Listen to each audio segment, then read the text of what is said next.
നായിന്റെ മോനെ അല്ല നായിന്റെ മോൻ വീക്കെൻഡ് എഴുതിയ ഒരു ചെറുകഥയാണ്.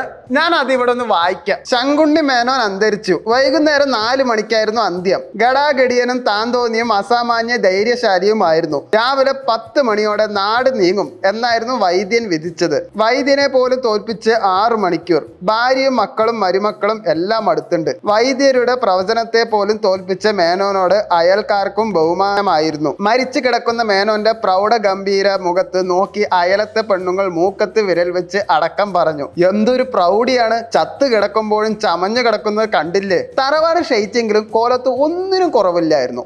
സുഭിക്ഷ ഭക്ഷണവും പുത്തനുടുപ്പും മേനോൻ ഉറപ്പാക്കിയിരുന്നു. തറവാട് മുറ്റത്ത് തലയെടുപ്പോടെ ആന ചിഹ്നം വിളിച്ചു. വേലക്കാരിയുടെ എണ്ണത്തിനോ കാവൽക്കാരുടെ വേഷഭൂഷാദികൾക്ക് പോലുമോ കോട്ടം തട്ടിയിട്ടില്ല. ശങ്കുണ്ണി മേനോനെ കണ്ട് പഠിക്കണമെന്ന് അന്യ നാട്ടുകാർ പോലും പറയാറുണ്ട്. ചെവി അറിയാതെ എല്ലാം മേനോൻ നോക്കി നടന്നിരുന്നു. ദഹനവും സഞ്ചയനവും കഴിഞ്ഞു. 41-ന് സർവാണി സദ്യയും കഴിഞ്ഞു. തറവാട്ടിലെ അന്തേവാസികൾ മാത്രം ബാക്കിയായി. വട്ടമേശ യോഗത്തിൽ കൂട്ടത്തിൽ മൂത്തയാൾ അനന്തരാവകാശിയായി ചാർജ് എടുത്തു. മേനോന്റെ ഓർമ്മയ്ക്കായി പൂർണ്ണകായ പ്രതിമ എന്ന നിർദ്ദേശം കൂട്ടത്തിൽ ആരോ മുന്നോട്ട് വെച്ച്.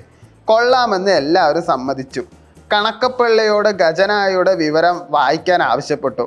കണക്കപ്പിള്ള ആരുടെയും മുഖത്ത് നോക്കാതെ പറഞ്ഞു, പ്രതിമ വേണ്ട, ഒരു ഫോട്ടോ വരച്ച് വെച്ചാൽ മതി. പിറ്റേന്ന് എല്ലാവരും തീർത്തു പറഞ്ഞു. അല്ലൽ അറിയിക്കാത്ത കുടുംബം പോറ്റിയ മനുഷ്യരോട് നന്ദികേട് പാടില്ല. അവർ ഉറപ്പിച്ചു. വഴങ്ങില്ലെന്ന് മനസ്സിലായ കണക്കപ്പിള്ള കണക്ക് പുസ്തകം മേശപ്പുറത്ത് വെച്ചു. പുതുതായി ചാർജ് എടുത്ത അധികാരി പുസ്തകത്തിലൂടെ കണ്ണോടിച്ചു. ആന പണയത്തിലാണ്, തെങ്ങുംതോപ്പ് പണയത്തിലാണ്, തറവാട് പണയത്തിലാണ്, ചുറ്റുമതിലിന്റെ കല്ലുകൾ വിറ്റു, മരണശേഷം പൊളിക്കാനാണ് കരാറ്. കണക്ക് പുസ്തകം മുഴുവൻ വായിച്ച് വിയർക്കുന്ന പുത്തൻ അധികാരിയോട് മറ്റുള്ളവർ കാര്യം തിരക്കി. അധികാരി മീശ പിരിച്ച് കാർക്കിച്ച് തുപ്പി വഹിച്ച ശബ്ദത്തിൽ പറഞ്ഞു, നായിന്റെ മോൻ. VKN എന്ന വടക്കേ കൂട്ടല നാരായണൻകുട്ടി നായർ. ഇദ്ദേഹം 1929 തിരുവല്ലാമലയിലാണ് ജനിച്ചത്. തിരുവല്ലാമല എൻ്റെ നാടും കൂടിയാണ്. ഇദ്ദേഹത്തിന്റെ നോട്ടബിൾ വർക്ക് എന്ന് പറയുന്നത് ആരോഹണം എന്നൊരു നോവലാണ്. ഇദ്ദേഹത്തിന് അർത്ഥശാസ്ത്രം, കേരള പൊളിറ്റിക്കൽ സാറ്റയറാണ് ഇദ്ദേഹം മെയിനായിട്ട് എഴുതാറുള്ളത്. അപ്പോൾ ഇത് വായിച്ചപ്പോൾ എനിക്ക് തോന്നിയത് ഇപ്പോഴുള്ള ഒരു രാഷ്ട്രീയ നേതാവായിട്ട് ഇത് നല്ലൊരു സാമ്യം എനിക്ക് തോന്നി. ഇത് എപ്പോഴും എഴുതിയെന്നറിയില്ല. ഒരു 1950-ന് ശേഷമാണ് ഇദ്ദേഹം ഇത് എഴുതിയെന്നാണ് എൻ്റെ ഒരു നിഗമനം. അന്ന് അദ്ദേഹം എഴുതിയത് ഇന്നത്തെ ഒരു രാഷ്ട്രീയ നേതാവായിട്ടും ഇന്നത്തെ രാഷ്ട്രീയ തലങ്ങളൊക്കെ ആയിട്ട് നല്ല സാമ്യമുണ്ട്. അത് ആരാണെന്ന് നിങ്ങൾക്ക് മനസ്സിലായോ? പൊളിറ്റിക്കൽ സാറ്റയറാണ് എപ്പോഴും എഴുതാറുള്ളത്.